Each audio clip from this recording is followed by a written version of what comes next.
세상 모든 일에는 아주 사소한 것이라도 거기에 어떠한 원인이 있어서 발생을 하고 그 원인은 여러 과정을 거쳐서 마지막 결과로 나타나게 됩니다. 하지만 우리는 주변에서 일어나는 모든 일들이 원인과 과정보다 결과를 가장 먼저 맞닥뜨리게 되는 경우가 대부분이죠. 그것도 인지하고 있지 못하는 어느 순간 갑자기 결과부터 접하게 됩니다. 예를 하나 들어볼까요?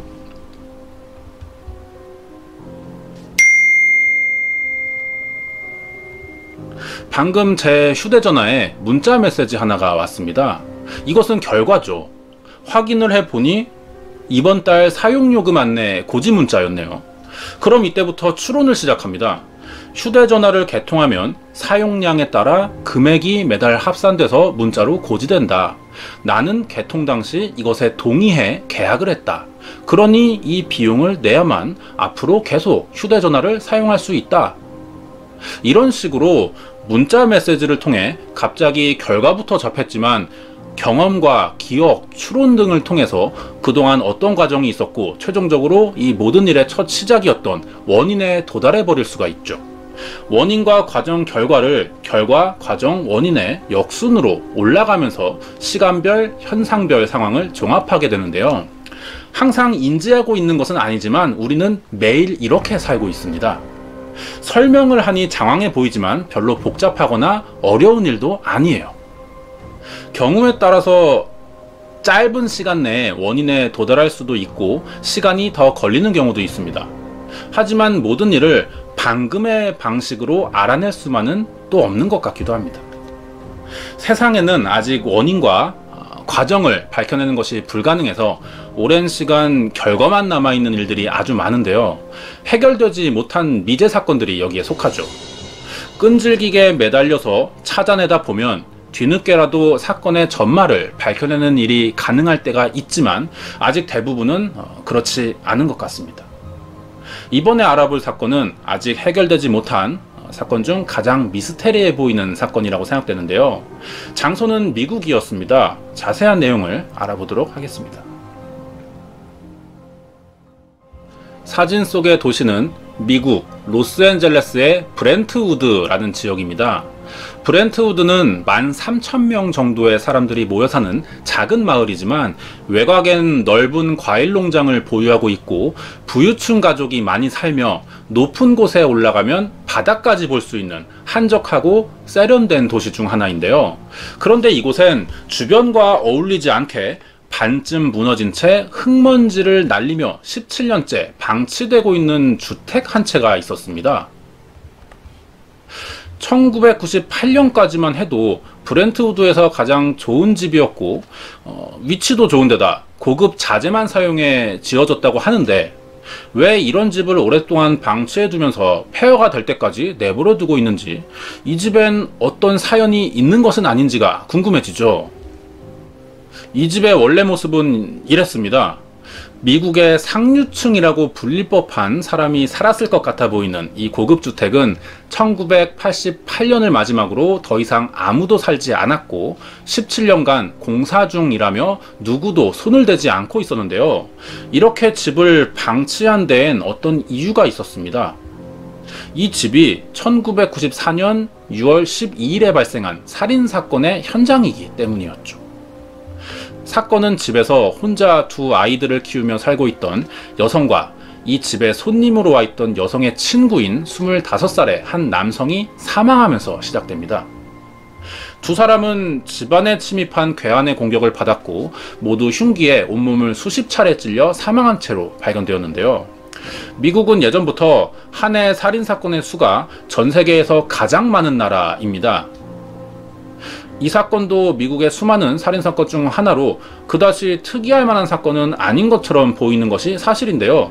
하지만 이 살인사건은 다른 사건들에 비해 빠르게 미국 전역으로 보도되었고 전 국민적 관심을 받았을 정도로 그동안 미국에서 벌어진 그 어떤 살인사건보다 더 많은 사람들의 관심을 집중시키게 됩니다. 하지만 이 사건은 끝내 범인을 잡지 못하고 미해결 사건으로 남아버렸어요. 그리고 범죄 현장이었던 로스앤젤레스 브렌트우드의 고급주택은 철거와 중단을 반복하다 2015년이 되자 마무리 철거 공사가 다시 시작될 수 있었습니다. 공사를 맡은 민간 건설업체 직원들은 거의 다 허물어진 상태의 이 가정집을 철거하는 수고에 비해 비교적 큰 보수를 받을 수 있다는 생각에 공사 의뢰를 허락했고, 그렇게 다시 한번 공사를 시작해왔던 거죠. 그렇게 한동안 공사가 진행되던 도중에 철거업체 직원이 이 집의 정원을 파내다가 땅속에서 이상한 물건 하나를 발견하게 됩니다. 땅속에 묻혀 있었으니 중요한 물건일지도 모른다는 생각에 바로 공사 책임자에게 전달했죠. 공사 현장에서 이날 발견된 물건은 바로 칼 한 자루였어요. 발견 당시에는 피가 묻은 흔적이 선명하게 남아있었다고 하는데요. 현장 직원과 책임자는 이 칼이 1994년 6월 12일에 이 집에서 벌어진 살인사건의 흉기라고 생각했습니다. 책임자에겐 마침 경찰 일을 하고 있는 친구도 두고 있어서 발견된 칼은 친구인 경찰에게 건네주게 됩니다. 경찰도 이것을 자세히 조사할 필요가 있겠다는 생각을 했죠. 21년간 미해결로 남은 살인사건을 해결할 수 있는 가장 유력한 증거품을 찾았다는 생각에 이들은 모두 당시 범인으로 의심받았던 유력 용의자인 피해 여성의 전 남편이 이 칼의 주인이라고 믿게 됩니다. 하지만 이들의 생각과는 다르게 이 칼이 정말 용의자의 것이라 하더라도 미국의 법은 용의자를 처벌할 수 없는 상태였습니다. 용의자는 이미 1995년 10월에 무죄 선고를 받고 자유의 신분이 돼버렸기 때문이었죠. 용의자였던 사람의 이름이 궁금하실 텐데요. 먼저 이 사진 속의 여성이 살해된 피해자였고, 옆에 앉은 남성이 바로 전 남편이자 유력 용의자로 재판까지 받았던 오렌셜 제임스 심슨이라고 합니다. 줄여서 OJ 심슨으로 잘 알려진 이 남성은 1970년대 미국에서 활약하던 미식축구 선수로 전 세계인의 인기를 받아오던 스타였죠. 이번 범죄 사건 파일은 1994년 6월 12일 미국 로스앤젤레스에서 벌어진 2명의 살인사건과 관련해 범국민적인 인기를 얻었던 스포츠 스타이자 살인범으로 몰린 OJ 심슨, 그리고 OJ 심슨의 무죄를 이끌어내기까지의 재판 과정을 알아보도록 하겠습니다. 1994년 6월 12일 늦은 저녁 미국 로스앤젤레스 경찰서에 브렌트우드의 가정집에서 살인사건이 벌어졌다는 신고 전화가 걸려왔습니다. 신고를 받고 출동한 경찰들은 오랫동안 다양한 사건들을 겪어본 베테랑들이었는데요. 하지만 집 입구부터 피로 얼룩진 장면을 보고는 헛구역질을 했을 정도로 현장은 끔찍한 상황이었다고 합니다. 피해자는 남편과 이혼한 후 두 아이를 키우고 있던 35살의 독일계 여성 니콜 브라운과 니콜의 친구이자 근처에서 바텐더로 일하던 25살의 남성 론 골드만이었어요. 두 사람은 흉기에 난자당해 온몸에서 피가 흐르고 있었습니다. 시신에 남은 상처가 많은 것은 아마도 원한에 의한 살해의 정황이 되는데요. 그렇다면 평소 이들과 안면이 있는 사람의 소행일 가능성이 높아지죠. 피해자의 신원을 파악한 경찰은 살해된 여성의 전 남편이 1970년대 미국 미식축구의 간판 스타였던 OJ 심슨이라는 것을 확인하고 이 소식을 전하며 조사를 위해 OJ 심슨의 집을 찾아갔습니다. 여기서 경찰은 OJ의 어색한 행동과 수상한 증언, 그리고 차량과 옷에서 피해자들의 혈액이 발견됩니다. 그러자 OJ가 이 사건에 관여되었을 것이라고 의심하게 되었죠. 경찰이 집을 수색하면서 발견한 증거는 양말과 셔츠였습니다. 2년 전 결혼한 전처인 니콜 브라운의 혈액이 최근에 양말에 묻어있는 게 발견되었고, 방금 세탁을 한 셔츠에서는 또 다른 피해자인 론 골드만의 혈액이 대량으로 검출되었죠. 거기에 현장에서 발견된 범인의 발자국 크기와 OJ 심슨의 발자국 크기가 일치했고, 피해자 론 골드만의 시신 근처에 떨어진 범인의 머리카락이 흑인들에게서 자주 나타나는 아프로계 특유의 곱슬 머리카락이었다는 겁니다. 그리고 아내와 이혼하기 전부터 니콜을 상습적으로 폭행해왔다는 사실 등의 정황 증거들이 더해지자 누구라도 오제이 심슨이 아내와 친구를 살해한 범인이라고 의심할 수밖에 없는 상황이 만들어지게 되었죠. 오제이 심슨은 1949년 7월 9일에 출생했고요. 서던 캘리포니아 대학의 미식축구 선수로 이름을 알리기 시작해서 1968년에는 올해의 선수인 하인스먼상을 수상합니다. 그래서 프로팀인 버팔로 빌스에 입단하고 11년 연속 MVP에 지목될 정도로 전설적인 미식축구 선수로 활동하며 명예의 전당에 헌액될 정도의 훌륭한 선수였죠. 당시 오제이의 인기는 현재 살아있는 농구계의 전설이라고 불리는 마이클 조던과 비슷할 정도로 미국 최고의 스포츠 스타였고, 흑인 최초로 대기업의 광고를 찍으며 각종 TV와 영화 등에도 자주 출연하고 있었죠. 오제이가 실력이 뛰어난 선수이기도 했지만 전 미국인의 인기를 얻게 된 결정적인 계기는 1970년대에 여전히 심각하게 존재하던 인종차별을 해소하는 데 큰 역할을 했기 때문이었습니다. 당시 뉴욕타임즈와의 인터뷰에서 이런 말을 했어요. 저는 흑인이 아닙니다. 저는 오제이입니다. 라는 말을 했어요. 이 내용이 공개되자 많은 아프리카계 미국인들의 공감을 얻는 데 성공을 했고, 은퇴한 뒤에도 여전한 지지를 받게 되었죠. 오제이 심슨은 대학생 때 결혼했습니다. 그래서 이미 자식이 둘 있었어요. 하지만 결혼 생활 12년 만에 첫 번째 아내와 이혼했어요. 그리고 웨이트리스 출신의 금발 여성인 니콜 브라운과 1985년에 재혼했고 다시 2명의 아이를 낳게 됩니다. 겉으로만 보기엔 부족할 것 없어 보이는 부유하고 넉넉한 화목한 가정 같았지만 사실은 그렇지가 않았다는 이야기들이 있는데요. 니콜은 남편인 오제이가 자신에게 폭력을 휘두른다는 이야기를 주변 사람들에게 자주 이야기해 왔고, 부부간의 문제로 경찰이 출동한 적도 있었다고 합니다. 결국 심슨 부부의 결혼 생활은 7년 만에 끝이 났죠. 1992년에 정식으로 이혼을 한 뒤 두 아이들은 엄마인 니콜과 함께 사건이 일어난 로스앤젤레스 베런트우드의 저택에서 살게 되었고, 오제이 심슨은 첫 부인과 낳은 아들인 제이스 심슨과 함께 지내기로 합의를 합니다. 하지만 두 사람 사이에 어린 아이들이 있다 보니 이혼 뒤에도 아이들과 함께 서로의 집을 자주 왕래하는 사이 정도는 유지하고 있었어요.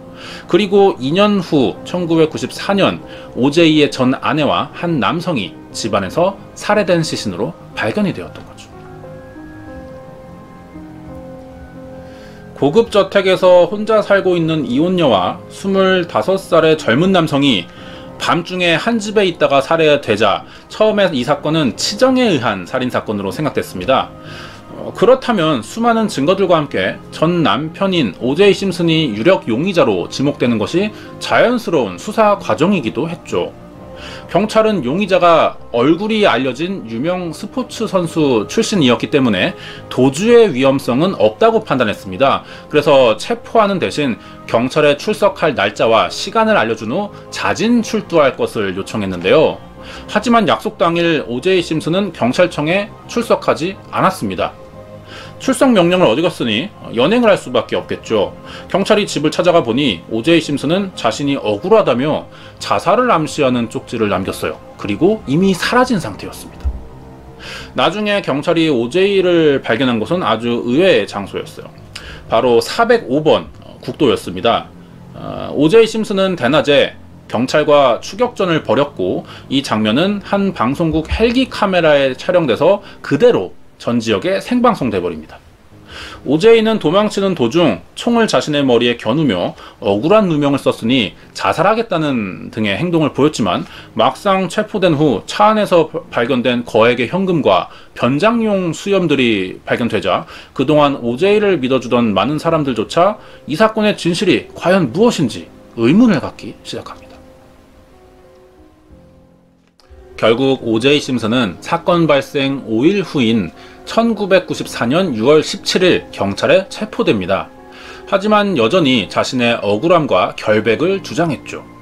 그리고 자신의 결백을 밝혀줄 8명의 변호사를 고용하게 됩니다. OJ의 변호사들은 모두 자신의 전문 분야에서 화려한 이력을 가지고 있었고 높은 승률로 유명한 변호사들이었습니다. OJ 심슨은 드림팀이라고 불리는 이 변호인단들에게 1인당 300만 달러, 우리 돈으로는 30억이에요. 300만 달러 이상의 수임료를 주며 고용했고 그 바탕으로 드림팀은 제대로 돈값을 하게 됩니다. 경찰과 검찰은 수많은 증거들을 제출하며 OJ 심슨이 두 사람을 살해한 범인이라고 주장했어요. 하지만 드림팀은 검찰 측의 주장을 하나하나 논리적으로 반박해 나갔는데요. 아주 자세하고 다양한 방면에서 반박을 하고 있었습니다. 당시 DNA를 검출하는 기술은 믿기 어려운 수준이었고 비교를 위해 피해자의 DNA를 채취하는 과정에서 훼손되었을 가능성이 크다. 거기에 경찰 측의 관리 소홀로 채취된 OJ 심슨의 혈액 일부가 사라졌기 때문에 조사 기록은 조작되었을 가능성이 있다는 것과 현장 조사 당시 감식반이 증거물을 맨손으로 취급했고 시신을 덮어두던 이불은 예전에 OJ 심슨이 사용한 적이 있기 때문에 시신이나 근처에서 현장에서 머리카락과 DNA가 나올 가능성이 매우 높다. 피해자의 몸에서 발견된 칼의 각도를 볼 때 범인은 왼손잡이이고 OJ 심슨도 같은 왼손잡이이다.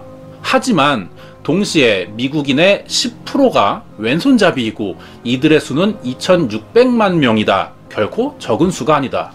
OJ 심슨은 가정폭력과 전과가 있지만 그것이 아내를 살해했다는 직접적인 증거가 될 수는 없다. 남편에게 폭행당한 2,500명 중 1명의 여성이 살해당했을 뿐이다. 경찰은 OJ 심슨에게 전 아내인 니콜 브라운의 사망 소식을 전하러 왔다는 이유로 수사 영장도 없이 집을 함부로 수색했다. 엄연히 법적 절차를 위배했다. 이러한 이유를 내세운 변호사들의 주장은 하나같이 모두 논리적이고 일리가 있는 말이었어요.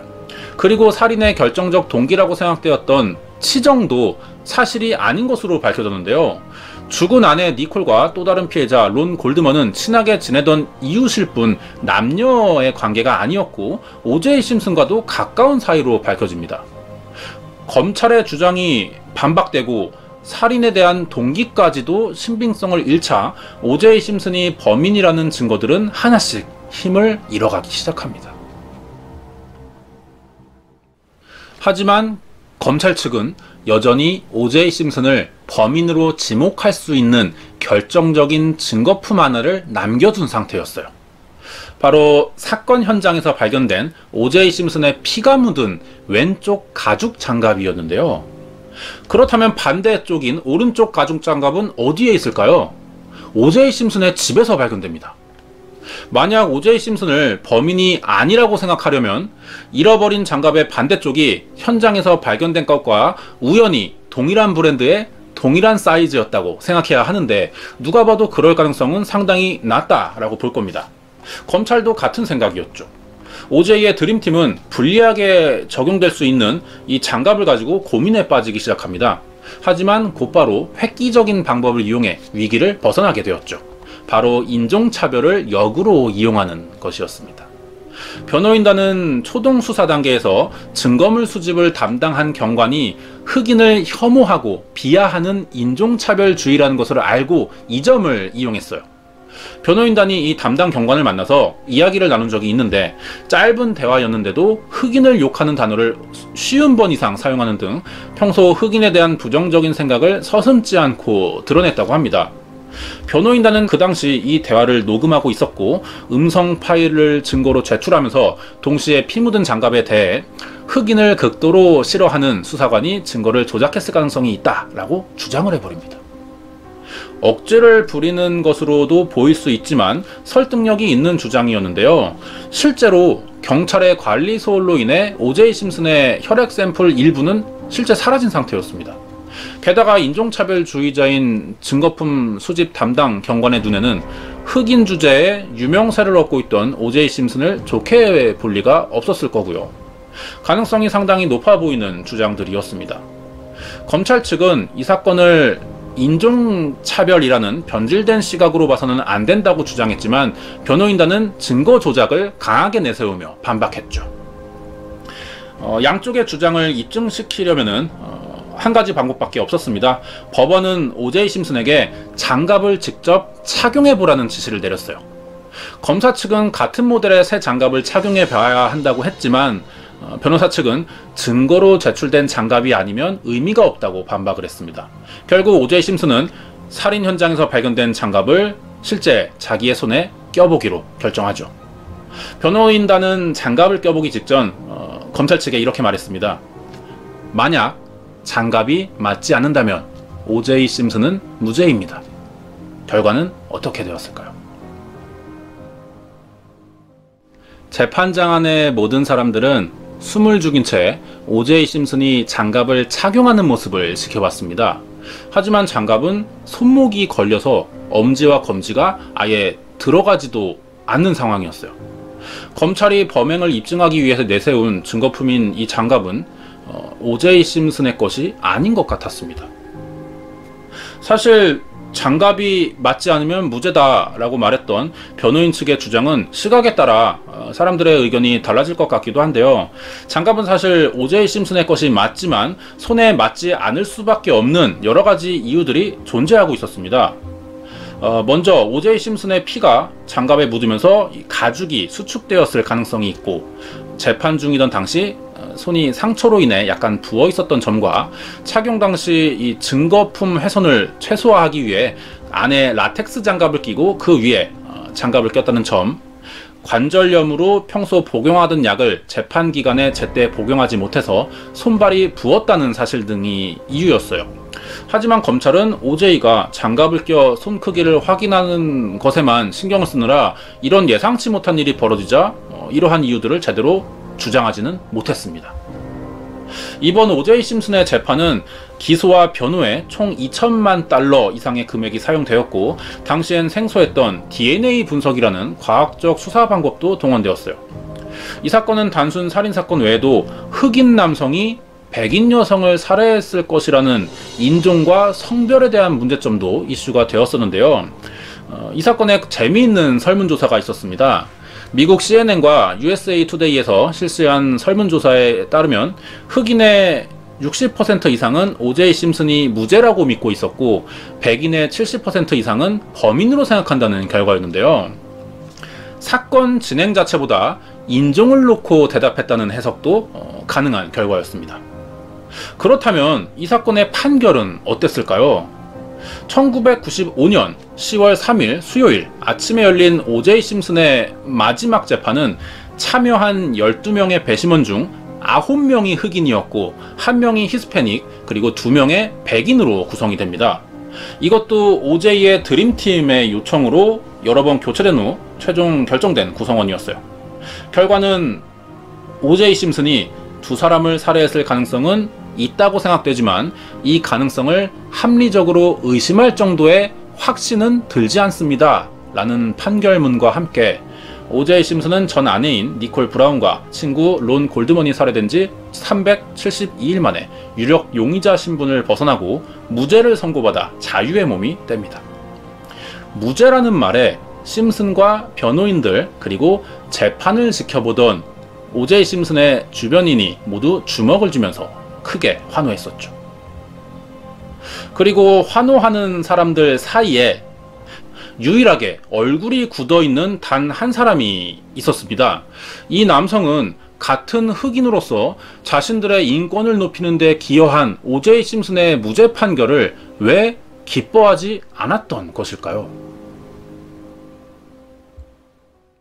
객석에서 굳은 표정으로 재판을 바라보던 이 사람은 바로 오제이 심슨의 첫 번째 아내와 낳았던 큰아들 제이슨 심슨이라고 합니다.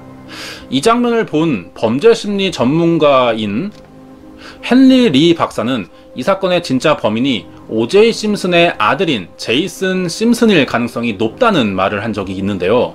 이와 비슷한 관점으로 사건을 다시 조사해 본 사람이 있었습니다. 이 사람의 이름은 윌리엄 디어로 사설탐정인데요. 7년 동안 혼자 니콜 브라운과 론 골드먼 살인에 대한 조사를 해오고 있었어요. 윌리엄도 이 사건의 진범으로 심슨의 아들인 제이슨을 지목했었죠. 윌리엄의 조사 결과에 의하자면 살인 사건이 벌어진 1994년 6월 12일 둘째 부인인 니콜과 첫째 부인의 아들인 제이슨이 소리를 지르며 말다툼을 벌인 것이 이웃 주민들에게 목격되었다고 합니다. 이날 제이슨은 낮에 자신이 일하던 가게에 친구들을 불러놓고 아버지인 오제이 심슨과 만나기로 약속이 돼 있었습니다. 그런데 니콜의 갑작스러운 연락으로 오제이 심슨이 아들과 한 약속을 지키지 못했고 제이슨은 이 일로 일하던 친구들에게 망신을 당하게 됐다고 하는데요. 화가 난 제이슨은 니콜의 집을 찾아갔어요. 그래서 같이 있던 론 골드먼과 니콜 브라운을 흉기로 찔러 살해했고 오제이 심슨은 아들을 말리다가 손에 상처를 입었다는 것입니다.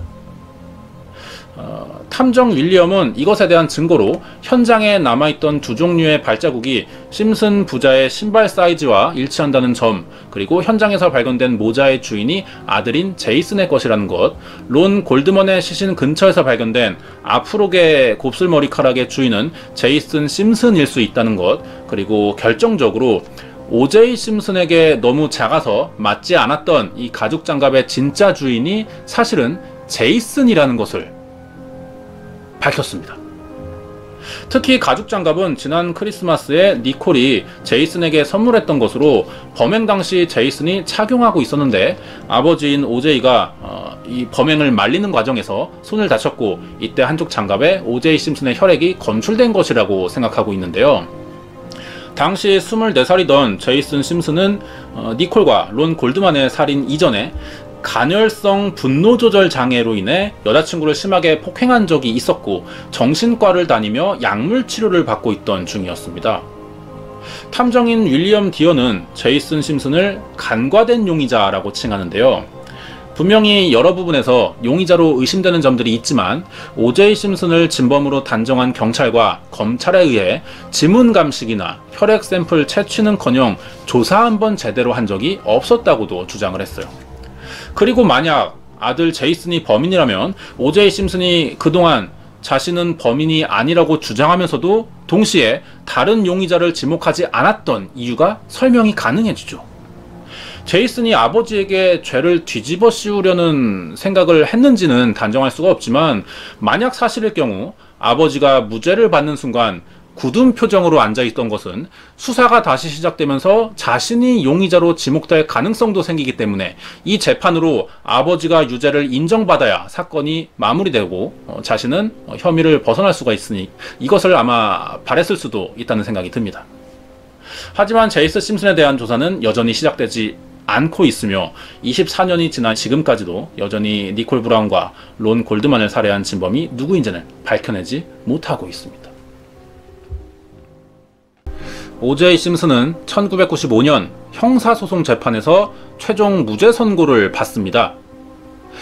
그리고 1997년 니콜 브라운과 론 골드먼의 가족이 걸었던 민사소송에서는 졌어요.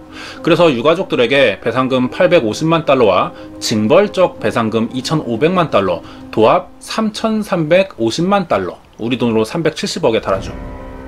이런 거액을 지급해야 한다는 판결을 받게 되는데요. 민사소송에서는 졌지만 이미 형사소송에서 무죄 선고를 받았기 때문에 오제이를 감옥에 넣을 수는 없었습니다. 사건은 이렇게 마무리되는 것처럼 보였지만 마지막 재판 이후 약 10년이 지난 2007년 오제이 심슨의 근황이 알려지면서 다시 한번 화제가 됐습니다. 그 당시 재판에서 막대한 비용을 들여 변호사를 선임한 데다 유가족과의 소송에서 지면서 많은 배상금을 지불해야 했죠. 결국 1970년대 미국의 영웅으로 불리던 오제이 심슨은 생활고를 겪게 되었고요. 결국 라스베가스의 한 호텔에 침입해 무장강도까지 벌여야 하는 지경이 돼버렸죠. 엄청난 돈을 들여 무죄 선고를 받고 감옥에 가지는 않았지만 결국 이 일로 생활고 때문에 저지른 강도 사건으로 감옥에 들어가게 됩니다. 이 사건으로 체포된 오제이 심슨은 강도, 납치, 불법 총기 소지로 재판에 기소되었고 유죄를 선고받아 최종 33년형을 받게 되었어요. 그리고 네바다주 감옥에서 9년 동안 복역 생활을 한 후 2017년 10월 12만 5천 달러의 보석금을 내고 가석방되면서 자유의 몸이 됐습니다. 그리고 오제이 심슨이 범인으로 몰리게 된 결정적 증거품이었던 현장 저택 철거 과정에서 발견된 피 묻은 칼은 살인사건과 관련이 없다는 결과가 2016년 4월 1일에 발표되기도 합니다. 그러면 대체 이 사건의 진실은 무엇일까요?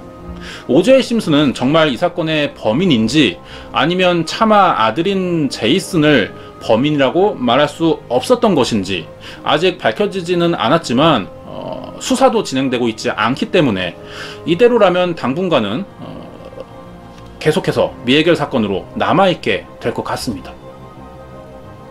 여기까지가 1994년 6월 12일 일어난 미국 최대 미해결 살인 사건인 오제이 심슨의 사건 파일이었습니다.